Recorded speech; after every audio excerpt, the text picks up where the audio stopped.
TK에서 바라보는 정치, TK가 바라는 정치, 대구 경북의 다양한 목소리를 펼치는 TK광장의 결투입니다. 오늘은 더불어민주당 강민구 전 최고위원 나오셨고요. 안녕하십니까? 내란 극복과 국정 안정을 국민과 함께, 강민구입니다. 예, 그리고 도태우 변호사 나오셨습니다. 예, 선동 정치 제발 끝내야 됩니다. 도태우 변호사입니다. 예, 반갑습니다. 오늘 두 분 저 처음 뵙는데 이렇게 원래 이렇게 서로 소개를 하시는 건가요? 예, 그렇게 해왔습니다. 그렇군요. 예.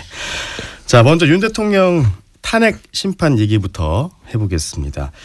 윤 대통령이 국회 탄핵소추안 의결서도 아직 받지 않고 있고 문서 송달 사실상 거부하고 있습니다.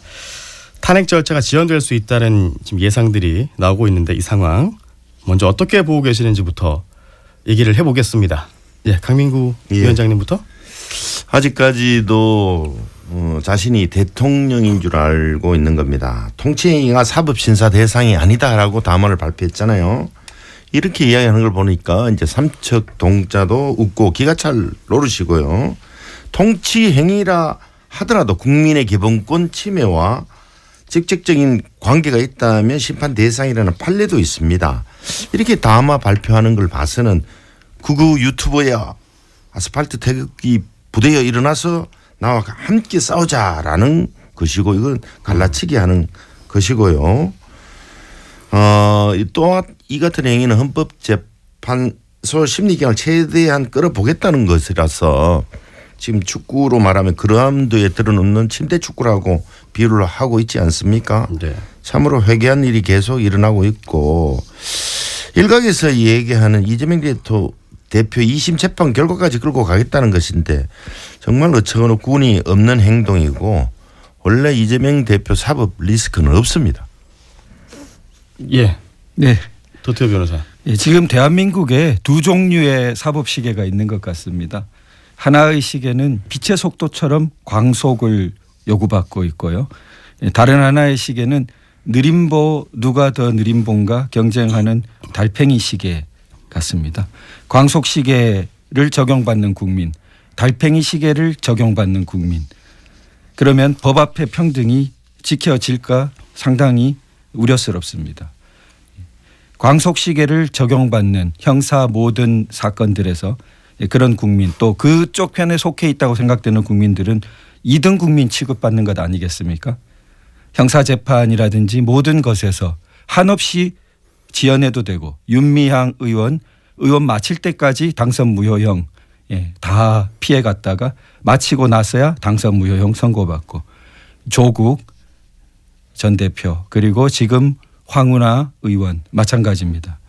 그런 부분에서 그 지연이라는 말을 지금 이 국민의힘 측에 대해서 쓸 수 있다는 것이 놀랍습니다. 사안이 조금 다르지 않습니까? 그 말씀하신 언급하신 것과 지금 맞습니다. 대통령 탄핵 소추 사례를 직접적 비교하기엔 조금 적절하지 않은 것 같습니다. 저는 그렇지 않다고 생각합니다. 왜냐하면 이재명 대표 경우에요. 법에서 공직선거법은 633 모든 확정이 1년 내에 되게 돼 있는데요. 이것이 1심 하는데 2년 2개월이 걸렸습니다. 그리고 그 대장동, 백현동, 성남FC 같은 경우에는 뭐 무수한 증인을 신청하면서 수년이 가도록 1심을 끝내지 못하고 있습니다. 지금 최근에도 대북 송금 사건에 대해서 기피 신청으로 또 2, 3개월이 미뤄지겠다라고 보도된 것 나와 있고요. 뭐 5월이 지금 대법원의 이 시계에 따르면은 5월 중으로 그 3심까지 공직선거법이 확정돼야 되고 이것은 뭐 소위 그 선출직으로 나갈 수 있는 자격의 문제되기 때문에 아주 심각한 것인데 이런 모든 부분들에 대해서는 뭐 여러 가지 이유를 들면서 지연해 왔는데 유독 이 탄핵 심판 사건과 관련해서는 형식적으로 딱 보니까 내란이네 이런 식이거든요. 그럼 딱 보니까 위증 교사였습니다. 그런데 그런 부분이 무죄 났거든요. 그런 부분은 고의를 가지고 판단했는데 마찬가지입니다.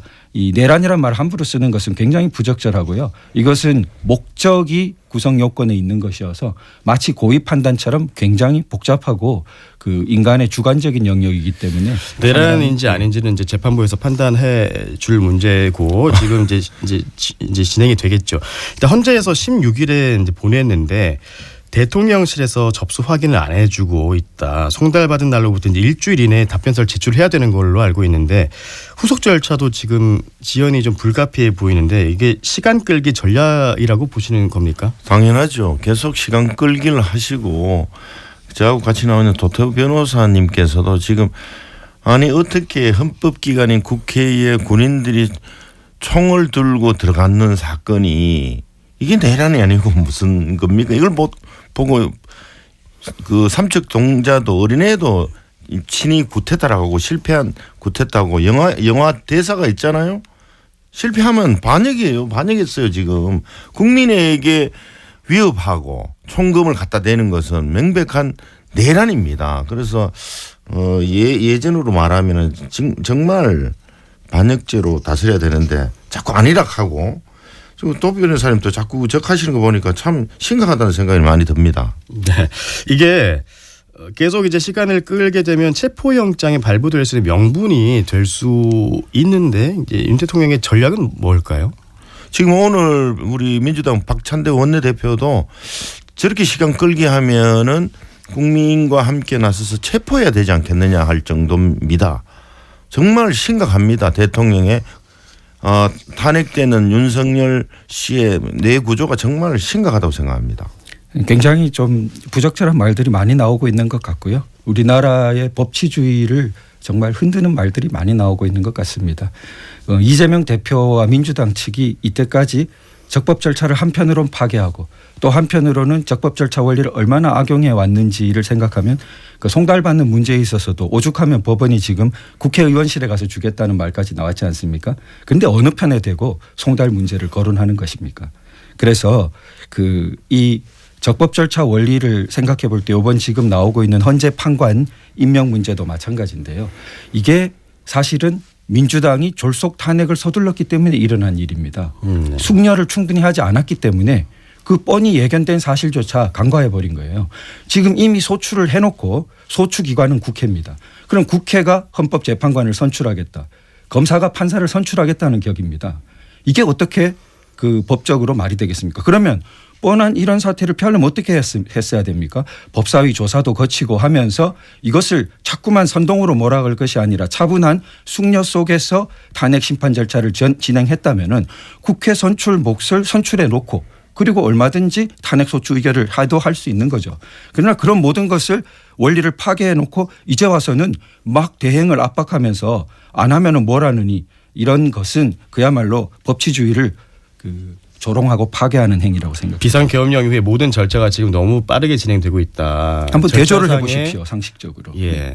어떻게 지금 도태우 변호사께서는 윤석열 변호인으로 나를 써주시오 하고 이렇게 발언하시는 것 같아요. 너무 참으로 과한 말씀이고 그런 말씀은 방송에서 그렇게 함부로 하시는 건 아니라고 생각합니다. 저는 좀 젊으신 분이 정말 극우적인 생각을 갖고 있다는 생각을 많이 하고 극우라는 있습니다. 말씀도 너무나 잘못된 말씀이고요. 제가 언제 나치즘이나 천황군국주의 같은 걸 옹호합니까? 지금 저는 적법 절차 원리와 그야말로 법치주의를 말하고 있는데 그런 사람을 극으로 모으는 발상이나 언동 자체가 굉장히 법치 파괴적이고 오히려 극단적인 언행입니다. 국민을 호도하고 있다는 생각이 많이 대통령 듭니다. 탄핵 심판은 원래 굉장히 무겁게 받아들여져야 돼요. 그건 그렇죠. 예, 알겠습니다. 지금 헌법재판관 3명의 공석입니다. 임명이 좀 빠르게 진행이 된다면 상황이 좀 달라질까 싶은데 어제 야당이 국회 인사청문회 일정을 단독 의결했습니다. 한덕수 권한대행이 헌법재판관을 임명할 거라고 보시는지? 권성동 원내대표께서 헌법재판관 임명권이 없다고 했지 않습니까? 한 권한대행께서. 그런데 이게 정말 국민의힘의 마지막 발악인가 할 정도는 마저 생각이 들고요. 최근에 정치인들 중에는 체면과 염치가 없는 분들이 너무 많다. 국민의 대의기관이고 국민에 의해서 뽑혀지는 분들이 어떻게 국민의 뜻에 반하는 이런 행동을 체면과 염치를 버리고 이렇게 행동을 할 수 있을까 하는 생각마저 들고요. 국민의힘은 지금 108명 중에 85명이 탄핵 반대를 했습니다.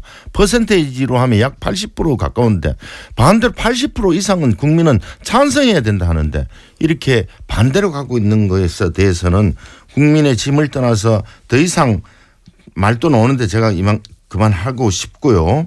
그래도 한덕수 권한대행은 노무현 대통령 때도 총리를 하신 분이라서 선을 잘 지킬 것이다.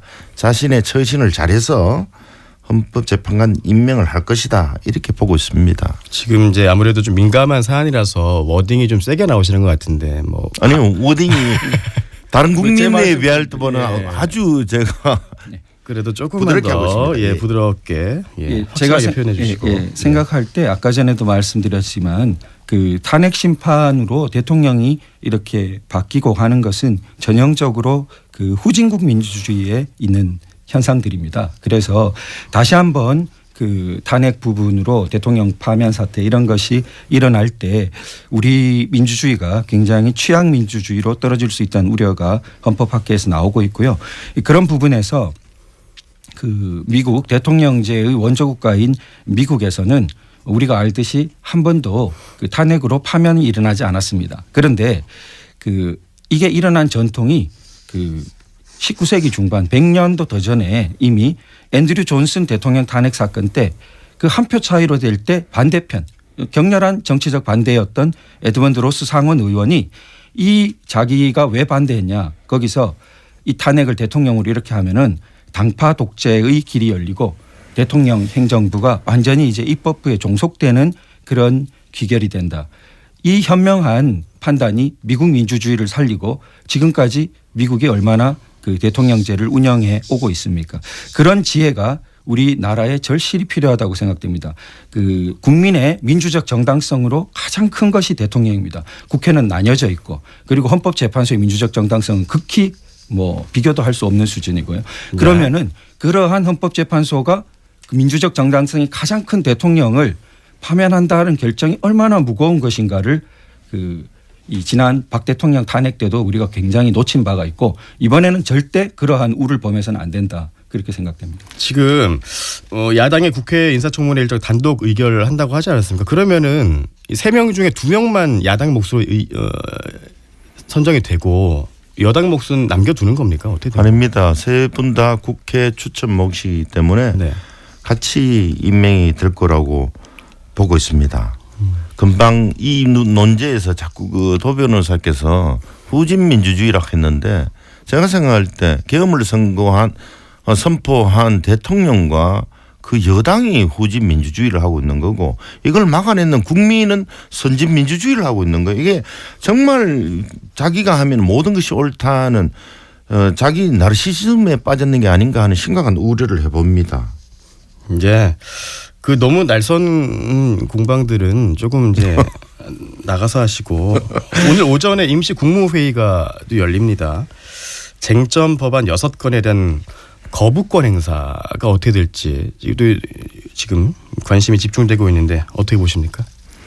지금 오늘 국무회의를 통해서 국회 관련 2개 법안, 양곡법 등 4개 법안, 총 6개 쟁점 법안을 심의 의결한다고 하는데 네. 한덕수 권한대행이 거부권을 행사하느냐 이게 관심사 아닙니까? 특히 농업사업법에 대해서 재정부담을 가중시킨다고 하는데 저는 민의의 전당인 국회에서 의결한 만큼 이번에 거부권을 행사해서는 안 되고 시행을 해보고 문제가 있다면 다음 대통령 때 수정하면 됩니다. 예로부터 그 농자 천하지 대본이라는 말이 있지 않습니까? 농사 짓는 사람이 천하의 가장 근본이라는 말로 농업이 중시해야 한다는 옛 말을 잊어서는 간과해서는 안 됩니다. 지금은 어질러 놓은 국정을 정리해야 하는 단계지 권한 대행이 새롭게 뭘 시도하려 해서는 안 된다는 생각입니다.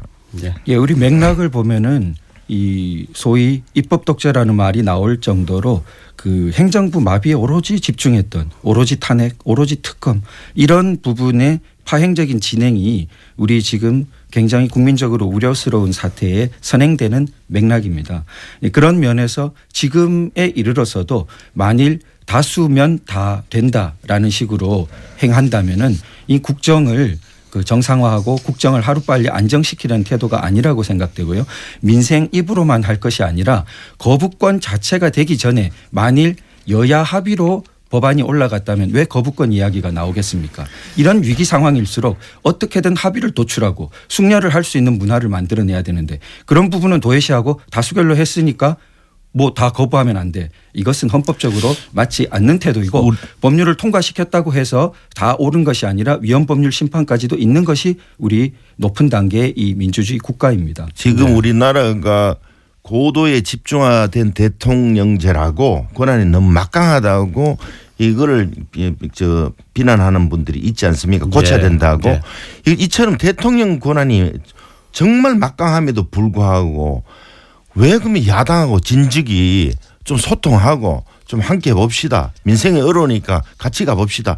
이런 제안을 안 했는지 이런 부분 자기네 반성부터 하지 않고 먼저 니 탓이오 한다 보니까 이렇게 된 거 아닙니까? 참으로 안타까운 현실입니다. 예. 저희가 이제 다음 주제로 넘어가야 되는데 시간이 벌써 이제 다 돼서 마지막으로 한 말씀씩만 듣고 끝내도록 하겠습니다. 예. 도토배 선생님 하실까요? 예, 지금 뭐 말씀하신 것처럼 국민적으로 다 지혜를 발휘해야 되는 때라고 생각됩니다. 서로 감정이나 여러 가지 또 선동적인 말들, 특히 유언비어적인 것, 언론도 극히 조심해야 된다고 생각되고요. 이미 퍼지고 난 다음에는 돌이킬 수 없지 않습니까? 그래서 우리 다 같이 함께 국가적인 이런 그 여러 가지 위기 상황들을 잘 극복하고 우리 한국 국민이 성숙한 참으로 세계의 민주주의를 보였다. 이렇게 그런 도약되는 계기가 될 수 있기를 그렇게 희망합니다. 빨리 국정협의체가 가동되어서 민생 경제가 팽팽 돌아갈 수 있는 그런 대한민국을 빠르게 회복할 수 있도록 도와주시기를 바랍니다. 예, 알겠습니다. 도토 변호사 그리고 더불어민주당 강민구 전 최고위원과 함께했습니다.